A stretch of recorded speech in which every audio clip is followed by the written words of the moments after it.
Syederlon harga ikan segar melonjak naik sejak sepekan terakhir di Pelabuhan Pendaratan Ikan atau PPI Ujung Serangga, Kecamatan Susoh, Aceh Barat Daya.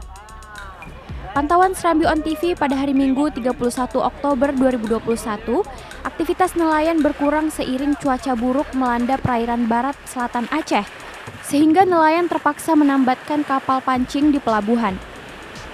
Sejumlah pedagang mengaku kewalahan menjual ikan segar dengan harga naik rata-rata antara 50 hingga 80%, seperti ikan tuna, ikan tongkol, ikan kerapu, dan ikan kue.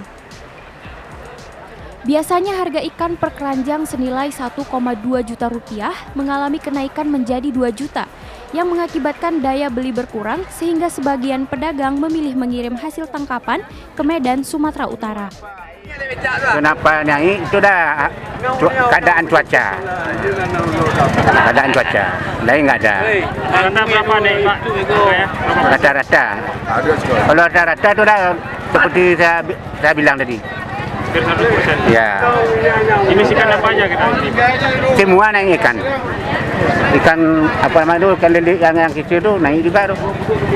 1.600.000 satu keranjang. Sebelumnya Pak? Sebelumnya dapat 1.800.000.